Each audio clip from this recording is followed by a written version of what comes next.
Yeah,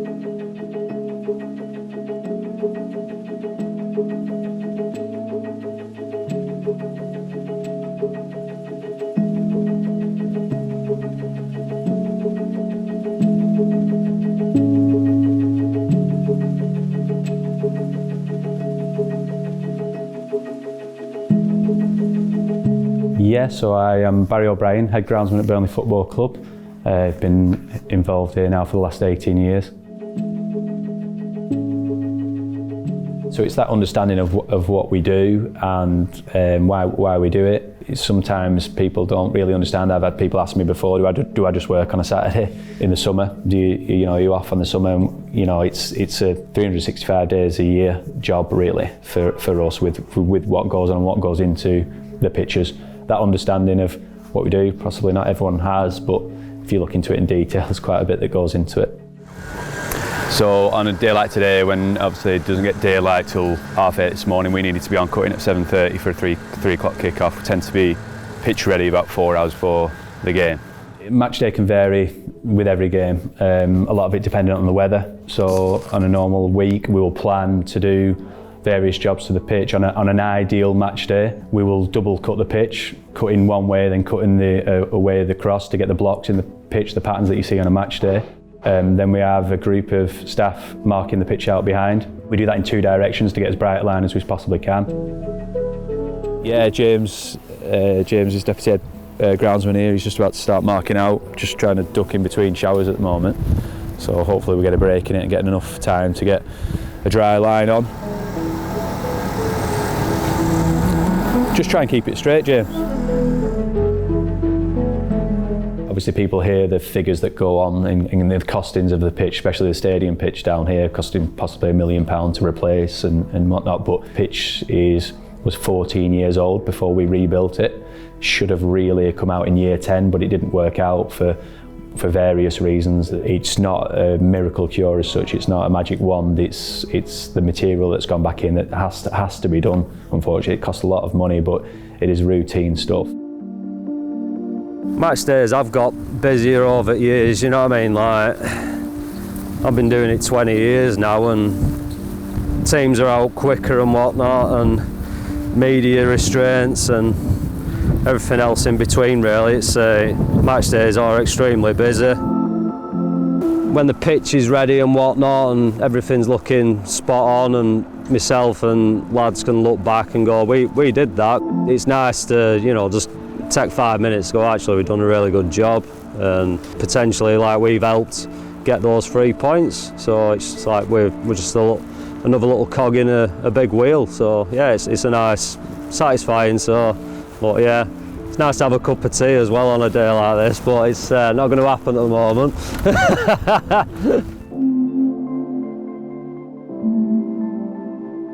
We have 15 ground staff at the club now, which is massive compared to where we were at when I first started, when we had 3. The facilities have changed massively over the last 15, 20 years. And with that, the staffing levels grow. They're vital to what we do. Obviously, without the ground staff, you don't have a pitch. So we're just going to put the goals in place because Hawkeye will come soon to put the strings out to check it for all their calculations.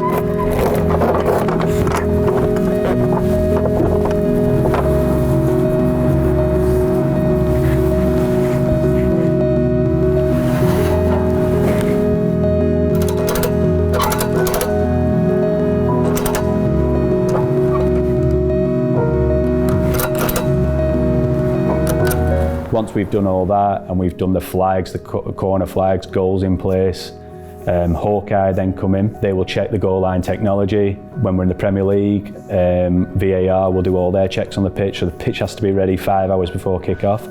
So it's an early start for us to get the pitch ready. Oh, I've put tea in it. The pressure's just getting to me, I can't deal with it. I can't deal with pressure. That's all right. How do you have yogurt? Warm and wet. That's all you need to know. Can't give them secrets away, Sam, can we?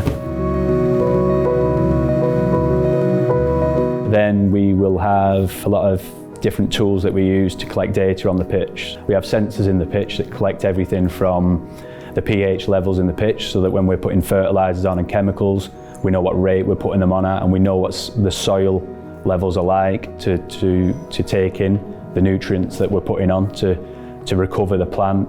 Then we're looking at things like cleg hammers that we have, which is a tool which has a weight in it, which we drop on the pitch before a game, and it collects data to tell us how firm the pitch is, so we can liaise with the coaching staff and let them know if the pitch is too hard or too soft. So we do all them tests before a game, leading up to a game, but on the day we do it just so we know going into that game where it was at. Yeah, so we're just down at the training ground now. We had a training session on here yesterday. We've got the lighting rigs that recovers the grass from training, basically artificial sunlight. We're taking them off now because we're expecting it to be really windy tonight. So we'll store them out of the way and then head off back down to the stadium. Yeah, working in a football club, is a dream for me. I love the game. Seeing the variations of what goes on and what goes into it, and obviously you see on a match day when you turn up and watch a game, I think there's a lot of people who wouldn't realise what's actually going on behind the scenes to make that happen on a Saturday, from kit staff to the catering staff to all the sports science guys and everything else in between. There's a lot goes into it. It's really interesting.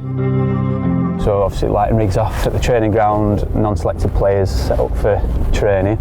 Now we're just heading off back down to the stadium.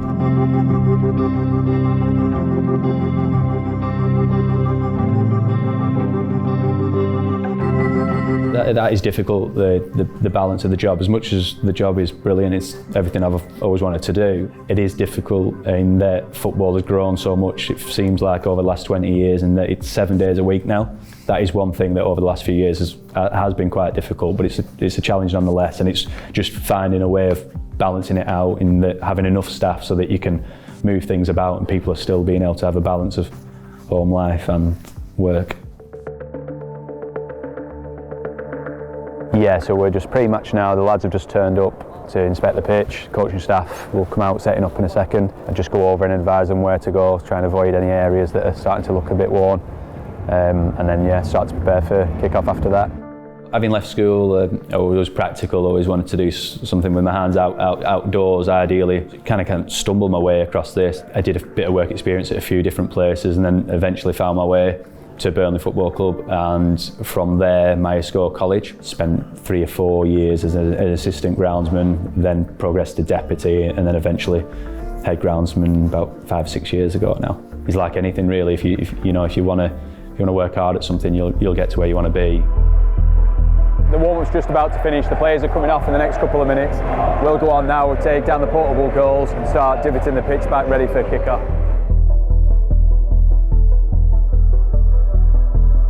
Yeah, so just any scuff marks, just knocking them back so the ball just rolls a bit truer.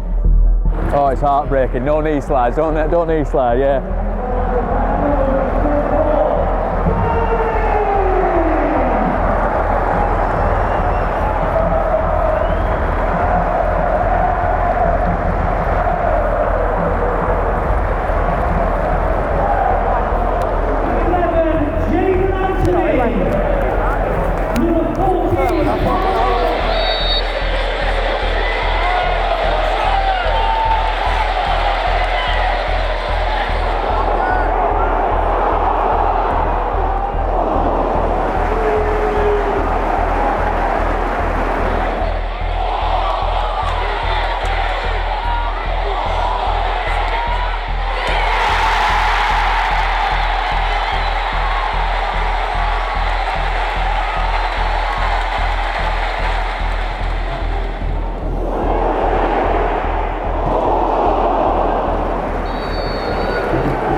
The best things about the job, just being involved in football in general really, seeing stuff that, like I say, the normal person probably doesn't see. Yeah, being able to see your results of when you do, whether it's being involved in the construction of a pitch or building a new part of the training ground or the new pitch here at the stadium. Obviously working with staff and the guys I've got underneath me here and seeing them progress and achieve what they need to achieve is really rewarding.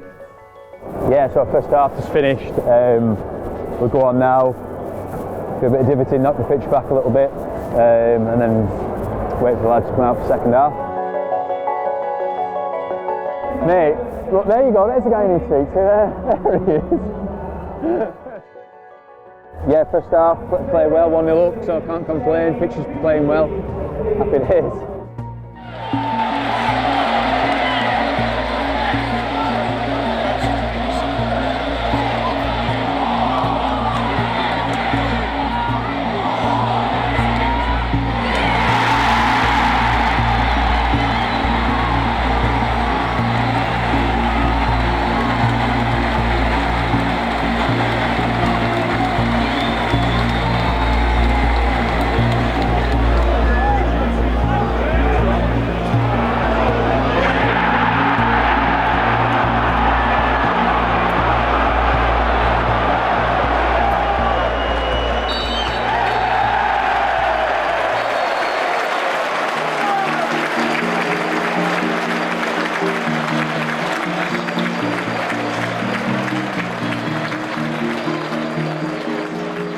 After the game, we'll bring on machines to collect up the debris from the pitch. So it looks like we're cutting the pitch, but effectively we're not really. We're collecting the debris off the boots, we're cleaning up the pitch as best we possibly can, as well as divoting at the same time.